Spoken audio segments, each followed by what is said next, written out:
It's time for the Douglas Coleman Show. Mr. Smooth and Savvy is joined by guests from all walks of life, from the entertainment industry to authors to political and social commentators, the famous and not so famous, the controversial and the light and fluffy. We have it all. Now, here's Douglas Coleman.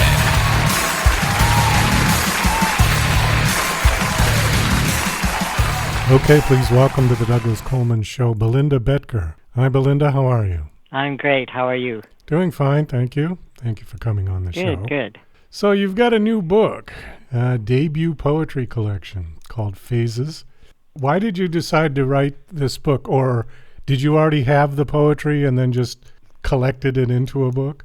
I had some of the poetry. I tend to write whatever comes to mind, so my mind can be all over the place, but I was starting to notice that I was writing a lot of coming of age poetry, 20s, 30s, and I started to realize that what I was actually writing was a memoir in poetry form. Are all the poems connected somehow?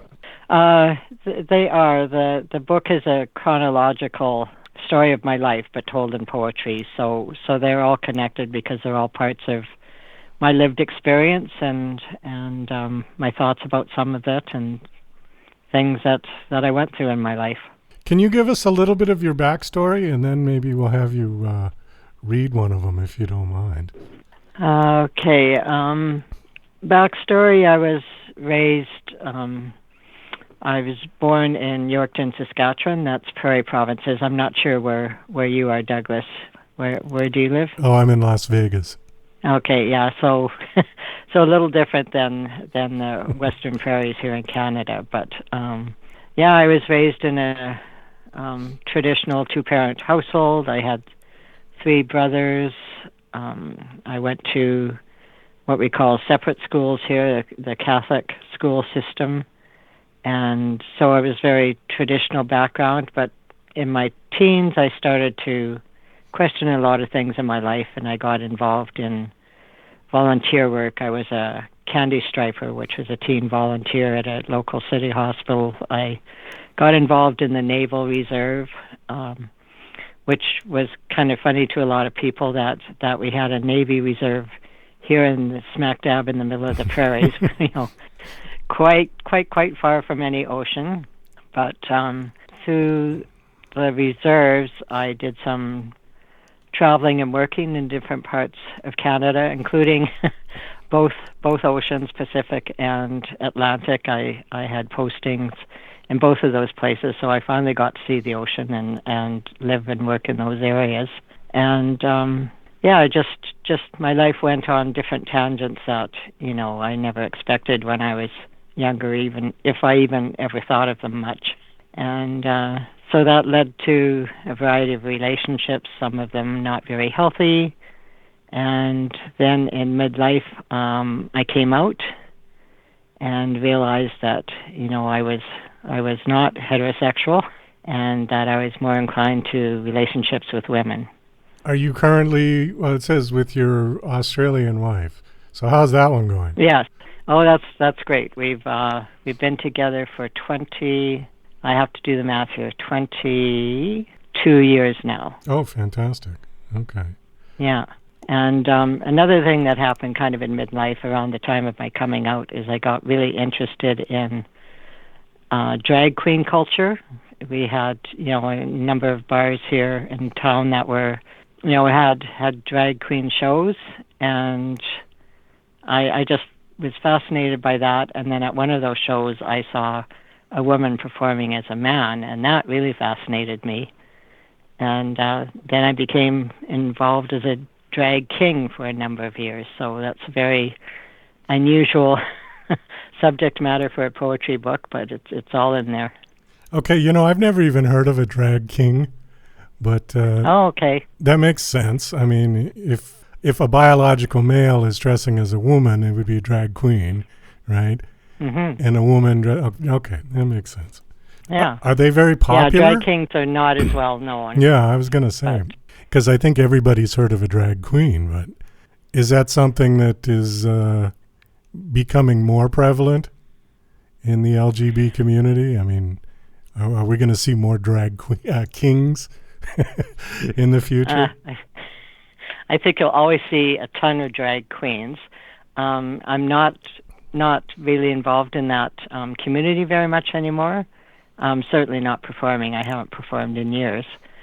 So I really don't know. But by the time I kind of faded away from drag performances and drag shows, there were not a lot of kings performing. It was heavily weighted towards the drag queen, and that such a huge variety of ways of performing as a queen. But I don't really know.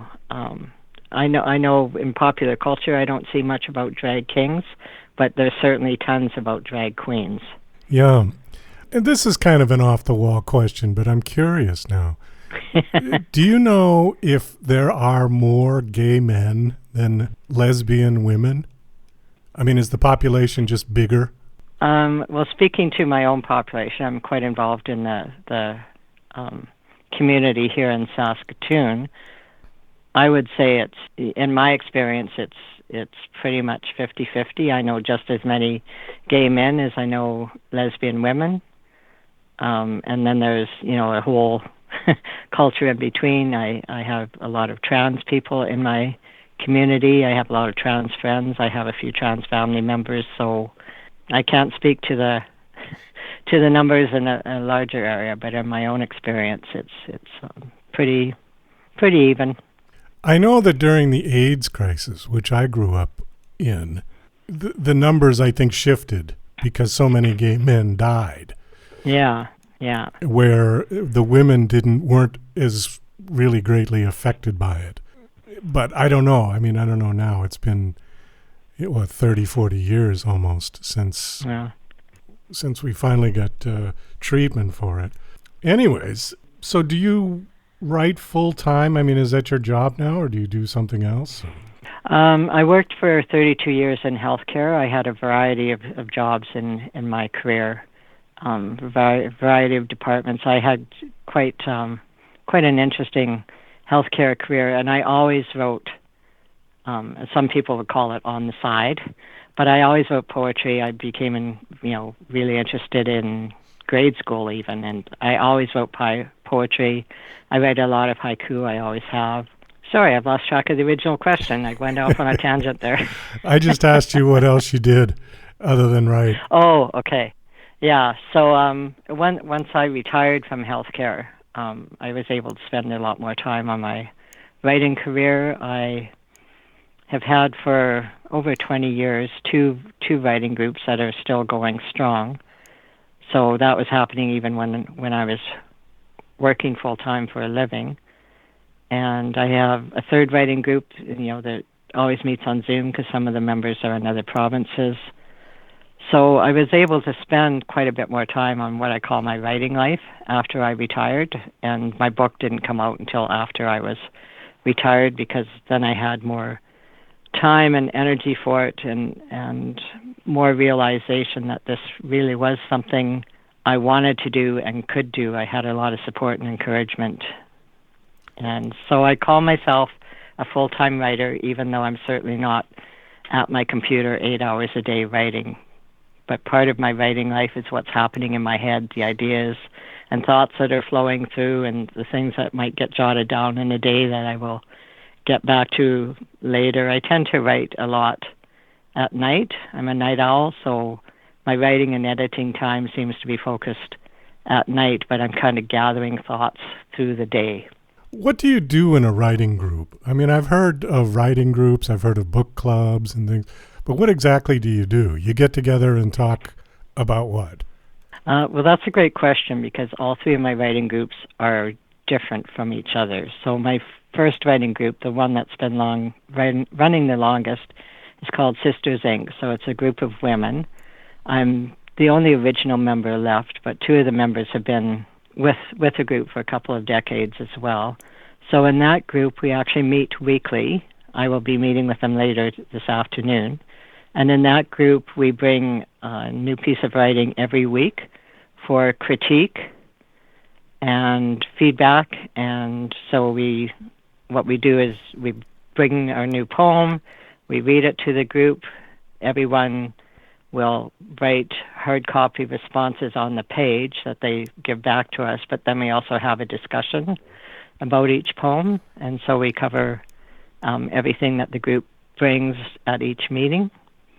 And we get funding from the Saskatchewan Writers Guild, so we often will hire a professional writer to work with us, or we take writing classes, or we will book a local retreat center and facilitate our own writing retreat for a weekend. So we do a variety of things in that group. My other group, the Obsessors, it's a mixture of men and women. We're all poets, but some of us write short prose or short fiction. And in that group, we meet twice a month for a writing retreat. And in that one, we start off each meeting with a writing exercise. We have a prompt, and everybody writes from it. And then we share what we've written on the spot. And then in that group, we're also working on our second group anthology. So at each of our retreats, we're bringing poems that we're wanting to put into the anthology. We're getting critiques on them, we're discussing them, we're deciding what categories they fit in. We're talking about how we're going to structure the book. And then also with that group, we have 2 Zoom meetings a week ahead of the Saturday retreats to discuss how we're going to structure each retreat session.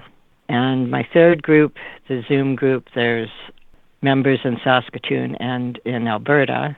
And in that group, we meet on Zoom, and we start off with a writing prompt. Everybody writes for 10 to 12 minutes on that writing prompt, and then we read it to the group. If we always have the option to not share what we've written, but pretty much we always do read it to the group. And what's unique in that group is we're not allowed to give any feedback or critique or discussion on it. And so it's a different way of writing when you're just writing off the top of your head and not worried about what feedback you're going to get. And that's based on a Natalie Goldberg exercise. Yeah, that's my 3 groups. Okay. What would be an example of a writing prompt? What would it say? Well, let me just flip back in my journal to a prompt that we used yesterday. So one of the prompts we used yesterday, and that group is called Write and Read. The prompt we used, I think it was Henry David Thoreau. The prompt is, for all the shadows in the world, there are many more stars. Oh, ready, go, and then you have to write. Yeah. Wow, yeah. Okay. And then the timer goes on, and you have to write for your 10 or 12 minutes or whatever. Okay, well, I'm glad I'm not in that group, because I don't think I could even do it. I went completely blank when you said that. So...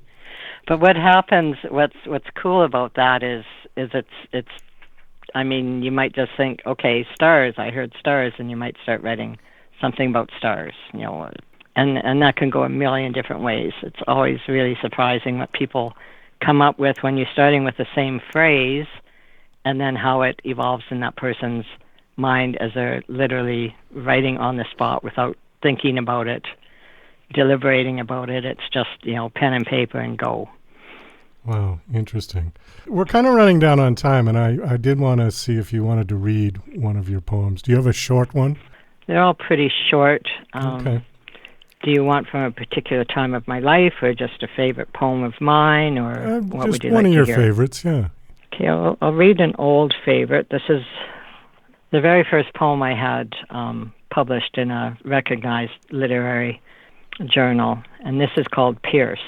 Okay. So Pierce. The woman who pierces flesh for a living snaps blue rubber gloves on her long, narrow hands, arranges her instruments, 3 silver needles in sealed cellophane, scissor-handled clamp.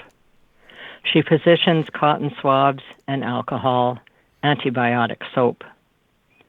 No obvious expression, no earrings, studded eyebrows or tongue. She says, I've had everything pierced, everything, and more than once. It's my addiction, an adrenaline rush, pain that proves I'm alive. and after the holes heal, I pierce myself again. She leans close, marks my skin, asks which piercing I want first. The one that hurts most, I say, and I hold my breath while the first needle pushes through and heat rushes in, and I breathe to this place of knowing. Wow. So poetry doesn't have to rhyme anymore, yeah? No, I write contemporary poetry. Okay. Yeah. When did it change? I mean, because when I grew up, it always had to rhyme and it had to be rhythmic, da da da da da da da da da da. Yeah. So at what point did people say, you know what, we're not going to write like that anymore, or we don't have to? For me, it started when, I was raised, just as you said, the traditional poetry, the rhyme, the rhythms. Yeah. But somewhere in my late teens, I started realizing that there were actually modern-day poets, including Canadians, of all things, modern-day poets that were writing, what we now call contemporary poetry. Back then, I think it was mostly called free verse. And that really appealed to me. It just kind of blew things wide open as to what I could write and what subjects I could write about and how I could write about. I'm always taking workshops and things. I'm always interested in what's new or what's enhanced of what's been around for a couple of decades. But there's still the classics. And of course, as I said earlier, I write haiku. But even haiku, I took a haiku workshop the other day, and there's a lot of changes happening in contemporary haiku writing too. It's not, so much the 5-7-5 structure that I learned back even in grade school. So I don't know. I think things are always evolving and changing, and hard to define. Try to find one working definition of poetry, and there's a million of them. Yeah. Okay. Well, Belinda, thanks so much for coming on. We got to kind of wind this down. Last question: do you have a website that you want to give out? I do. I just actually, I'm not very tech at all, but I have a friend who has set up a website for me. So it's www.belindabetker.com or .ca. Yeah, I'm just checking. You know what? I went blank on that. Okay. I'm at the computer, so I'll just bring it up right now because I'd hate to give out the wrong thing. That would just be really unprofessional of me, wouldn't it? Well, you'd confuse a lot of people. Yeah. Yeah, so it's belindabetker.com. Very good. And your book, Phrases, which is a collection of poetry, has been released? Yeah, it's actually, the second edition has been out for a little while now. So that's available on Amazon, all the usual channels. Anybody can Google it and find it quite easily. Okay. Well, thank you for coming on. And my publisher, go ahead. I'll just throw in a thing about my publisher is Shadow Paw Press, so it can also be found there. Okay. Well, thank you very much, Douglas. Oh, you're welcome. Nice talking to you. And best of luck. Yeah, you too.